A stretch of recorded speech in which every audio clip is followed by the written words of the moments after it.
자, 오늘은 사이비 기자, 사이비 언론에 대해서 생각해 보겠습니다. 사이비라는 뜻은 겉으로는 비슷하나 본질은 완전히 다른 가짜를 말합니다. 한국에는 사이비 기자들이 많다고 합니다.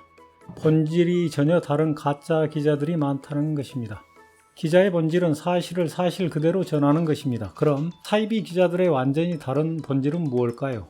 이들은 자기의 이해관계에 따라 사실을 왜곡합니다. 즉, 똥이 묻었더라도 눈 속에 들보가 들어있더라도 사이비와 좋은 관계에 있다면 무시하고 덮어주고, 사이비와 사이가 나쁜 관계라면 죄나 티를 찾아내 돌로 쳐죽여야 할 악인이라고 선동합니다. 사건을 전하면서 자기 생각을 말합니다. 기사를 기자의 편견으로 오염시킨 후 편집실에서 다시 짜집기 함으로써 2차 오염 또는 왜곡합니다. 사이비 기자들의 못된 행실을 열거하자면 너무 길기 때문에, 그리고 정치 권력과의 부정부패는 너무 많아서 나는 경제에 관련된 부분 한 가지만 예로 들겠습니다. 내가 대학 다니던 시절인 1980년대 초중반에 노동자들의 월급은 10만원 정도밖에 안 되었습니다. 너무 적었습니다. 당시 필리핀 노동자들의 급여 150불에서 200불보다도 적거나 비슷했습니다. 그래서 임금 인상 요구가 빗발쳤습니다. 그 당시 군사 독재 정권은 노동자들의 요구를 폭력으로 짓눌렀고, 사이비 기자들은 이렇게 주장했습니다. 임금을 인상하면 회사와 공장이 망하고 나라가 망한다. 참고로 내가 1986년 겨울 부산의 어느 유명한 삼계탕 식당에서 주방 보조로 일했을 때 당시 월급 10만원을 받았습니다. 그 식당에서 최고 대우를 받았던 주방장의 월급은 25만원이었고요. 당시 구급 공무원의 초임은 14만원, 대졸 초임은 20만원 정도였습니다.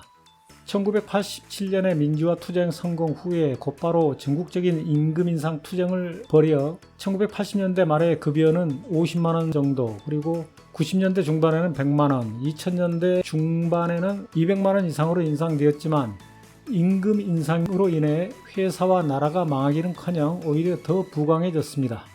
소득 향상은 소비를 늘렸고, 늘어난 소비는 생산을 증가시켜 경제를 부흥시켰습니다. 즉, 소득 주도 성장이었습니다.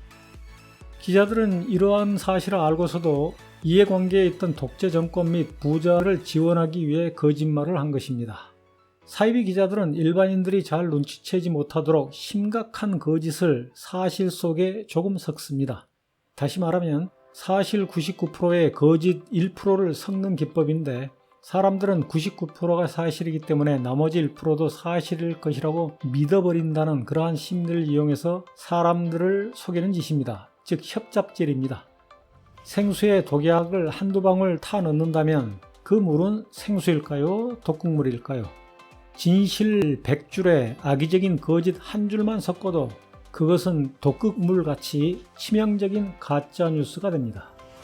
다음에는 사이비 기자의 직업병에 대해서도 생각해 보았습니다.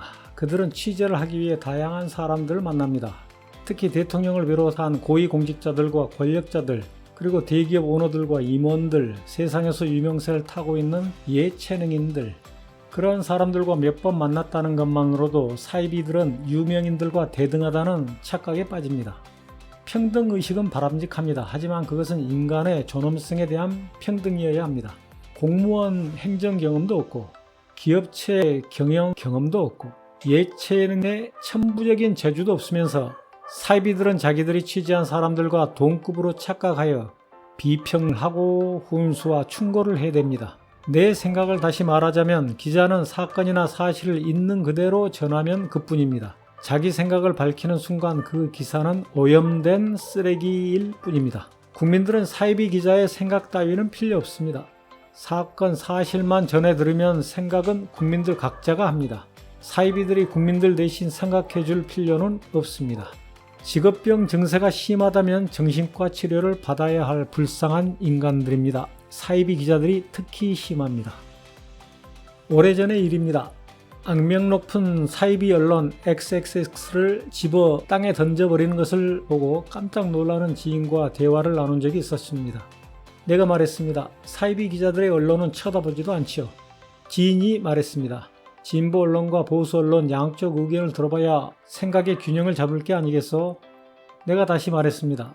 그들은 진보도 아니고 보수도 아닙니다. 사이비 즉 가짜 기자들이고 가짜 언론일 뿐입니다.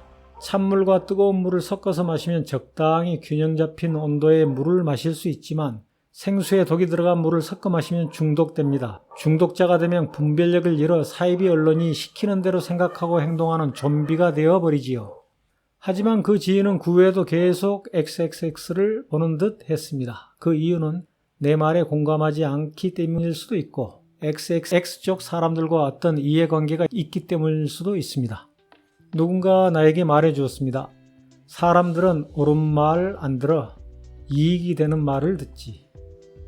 여러분들에게 이익이 되는 말이 될지 안 될지는 잘 모르겠습니다만은 오늘도 지성인들의 옳은 말 몇 가지를 골라서 소개해 드리겠습니다. 오 헨리가 말했습니다. 신문 따윈 꺼지라고 그래. 큼직한 활자로 바보 같은 거짓말이나 마구 써대고 고작 뇌물이나 받아먹는 신문이 뭘 한다고 그래. 100여 년 전 나도향이 이렇게 말했습니다. 신문인들 어디 똑바른 말만 내나. 거기도 거짓말이 섞였지. 아인슈타인이 말했습니다. 신문만을 읽는 사람들은 근시 아니면서도 안경을 하찮게 생각하는 사람과 하등 다를 게 없다. 그런 사람들은 자기가 몸담고 있는 시대의 편견과 유행에 전적으로 의지해서 사는 사람들이다. 왜냐하면 그것들을 제외한 어떤 것도 듣지 않고 보지 않고 있기 때문이다. 김원우 작가가 말했습니다. 신문에 아첨하는 무리들이 점점 늘어나고 있다는 게 우리 사회의 고질의 병폐였다.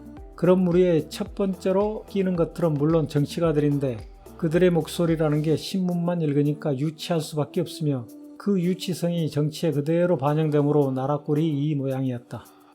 누군가 또 이런 말을 했습니다. 평생 한두 권의 책만 읽은 사람이 가장 무섭다고. 단순하고 무식한 사람이 그만큼 무섭다는 뜻일 것입니다. 아인슈타인과 김원우 작가의 견해에 따르자면 신문만 읽는 사람도 무서운 사람에 포함될 것입니다. 특히 사이비 언론의 기사만 보는 사람들이 그럴 것입니다.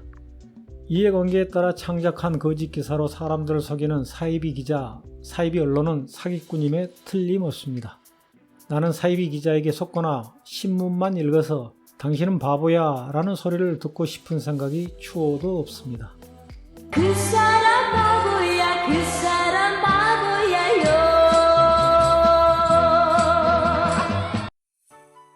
나 사이비 기자. 진실과 정의 난 그딴 거 모른다오. 나의 관심은 오직 이해관계. 손에 펜을 들고 있으면 칼을 든 놈도 내 아래로 보이고 누구든 내 맘에 안 들면 펜으로 쓱 긁어버리고 싶어라.